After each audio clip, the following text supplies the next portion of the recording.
Hi there. I'm taking part in a blogging challenge where I have to create a video. I did this around a month ago and I introduced myself, and now I thought I would just take some time to share what I've been learning lately. One thing that I've been focusing on recently is my listening skills. Whenever I think about listening, I think of it as a way to build rapport with someone. So, for example, if I'm having a conversation with someone I've just met or even a friend, I'll ask them maybe what they've been doing on the weekend and they'll share it. And I'll say something like, "Oh, that's really cool." And then I'll talk about how I might have had that experience in the past as well. And so I look at it as an opportunity to create that connection and then further conversation. And I know that there's a time and place for this, especially in the business world, when you're meeting your clients or you're developing relationships with your peers. And then often as part of the conversation, you're coming up with some advice or solutions or some direction.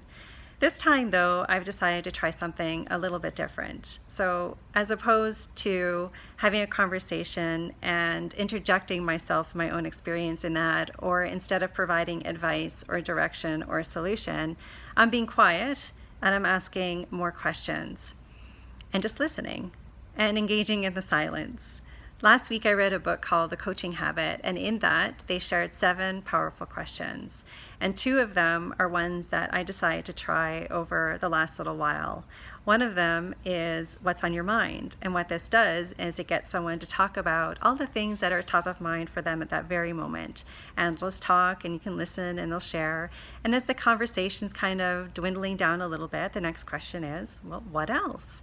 And that gets a person to consider and pause and think about new things that may be on their mind. And what's interesting is that it often reveals solutions or ideas that they had never thought about before and are often better than the first time. So I've learned a lot through this process. One of the things is that it's made me realize how much I have judgments. So when you're providing advice or direction to someone or guidance, you're often making a judgment. But when you take away thinking about the advice, you're actually just listening. And so I found that a really different way of viewing things. It also, when you're asking questions, it engages you more in the learning or in the listening, because you're just asking the questions without any judgment and without thinking about a solution to give someone. So it leaves room and space for listening. I also found that when asking those questions, it bought me time.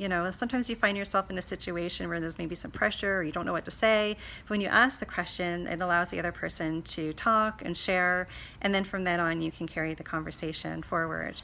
But I think one of the biggest things for me when I was asking questions, instead of giving answers or advice or direction or guidance, was how empowering it is for other people. And to see them literally have that light bulb moment where they have a solution for themselves. And it just gave me so much happiness to see that just through the questions that I asked. So that's what I've been learning lately, hoping that my listening skills are improving.